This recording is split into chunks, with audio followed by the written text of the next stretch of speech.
अगर मैं आपसे कहूं कि एक राज्य में 7,000 से ज़्यादा छात्र एचआईवी पॉजिटिव पाए गए हैं और अब सरकार ने फैसला लिया है कि हर कॉलेज में एचआईवी टेस्ट होगा, काउंसलिंग होगी, तो क्या आप यकीन करेंगे? क्या सचमुच हमारी नई पीढ़ी एक ऐसे संकट की तरफ बढ़ रही है जिस पर हम बात ही नहीं करना चाहते हैं, या समस्या बीमारी से बड़ी हमारी चुप्पी है? नमस्कार, आप देख रहे हैं पॉलिटिकल थर्मामीटर और मैं हूं निशिकांत। आज हम विषय से थोड़ा अलग हट के बात करेंगे। आज बात राजनीति की नहीं होगी। दोस्तों, यह सिर्फ खबर नहीं है, यह हर उस परिवार के लिए चेतावनी है जिसका बेटा या बेटी कॉलेज में पढ़ रहा है।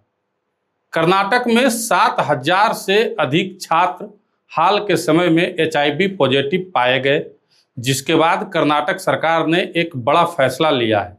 राज्य के सभी सरकारी, निजी और सहायता प्राप्त कॉलेजों में अब एचआईवी टेस्टिंग और काउंसलिंग कैंप लगाए जाएंगे। यह फैसला अचानक नहीं लिया गया है। इसके पीछे जो आंकड़े सामने आए हैं, उन्होंने सरकार की चिंता बढ़ा दी है। रिपोर्ट के मुताबिक 18 से 35 आयु वर्ग में एचआईवी के मामलों में तेजी से बढ़ोतरी दर्ज हुई है। इसी दौरान 18 से 25 वर्ष आयु वर्ग के 7,000 से अधिक छात्र एचआईवी पॉजिटिव पाए गए, जिसके बाद राज्य सरकार ने कॉलेज स्तर पर विशेष अभियान शुरू करने का निर्णय लिया। अब यहाँ रुकिए और सबसे पहले एक गलतफहमी को दूर कर लीजिए। इस खबर का मतलब यह नहीं है कि कॉलेजों में एचआईवी फैल रहा है या कॉलेज ही इसकी वजह हैं। सरकार का कहना है कि युवाओं में संक्रमण के मामले बढ़ रहे हैं, इसलिए कॉलेज सबसे उपयुक्त जगह हैं जहां जागरूकता, जांच और काउंसलिंग एक साथ की जा सकती है। अब सवाल उठता है कि आखिर सरकार को ऐसा कदम उठाने की जरूरत क्यों पड़ गई? क्योंकि एचआईवी आज भी एक ऐसी बीमारी है जिससे ज़्यादा लोग बीमारी से नहीं, जानकारी की कमी से प्रभावित होते हैं। बहुत से लोग टेस्ट कराने से डरते हैं। उन्हें लगता है कि अगर रिपोर्ट पॉजिटिव आ गई तो समाज क्या कहेगा। यही डर सबसे बड़ा खतरा बन जाता है, क्योंकि जितनी जल्दी एचआईवी का पता चलता है उतनी जल्दी इलाज शुरू हो सकता है। और आज आधुनिक दवाओं की मदद से एचआईवी के साथ लंबे समय तक सामान्य जीवन जीना भी संभव है। कर्नाटक सरकार ने सिर्फ टेस्ट कराने की बात नहीं कही, बल्कि कॉलेजों में काउंसलिंग भी अनिवार्य की जाएगी। यानी अगर कोई छात्र मानसिक दबाव में है, अगर उसे एचआईवी को लेकर कोई डर है, अगर उसे सही जानकारी चाहिए, तो विशेषज्ञ उससे गोपनीय तरीके से बात करेंगे। इसके अलावा क्यूआर कोड आधारित नो योर एचआईवी स्टेटस सुविधा भी शुरू की जा रही है, ताकि छात्र बिना किसी झिझक के अपनी जोखिम की जानकारी ले सकें और आगे की सलाह पा सकें। अब सबसे बड़ा सवाल यह है कि क्या यह केवल कर्नाटक की समस्या है? जवाब है नहीं। केंद्र सरकार की मिशन एड्स सुरक्षा योजना पहले से ही देश भर में एचआईवी की जल्दी पहचान, जांच और इलाज पर जोर दे रही है।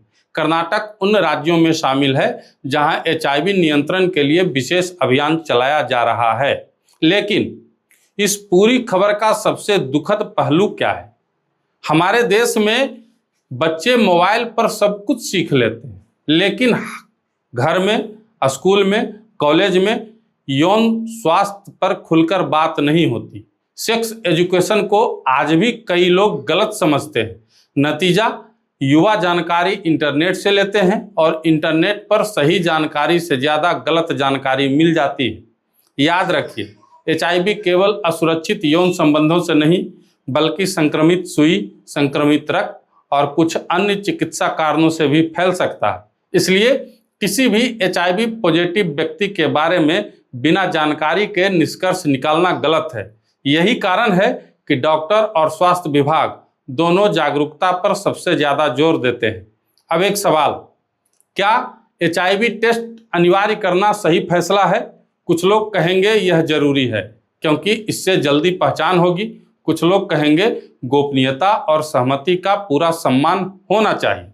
यही वजह है कि सरकार टेस्ट के साथ काउंसलिंग और गोपनीयता दोनों पर बराबर जोर दे रही है। तो इस खबर को सिर्फ 7,000 छात्र HIV पॉजिटिव यहीं तक मत देखिए। असल खबर यह है कि भारत का एक राज्य अपने युवाओं को कह रहा है कि डरो मत, जांच कराओ, छिपाओ मत, इलाज कराओ। और शायद यही संदेश पूरे देश के लिए भी है, क्योंकि HIV से बड़ी बीमारी अज्ञानता और शर्म है।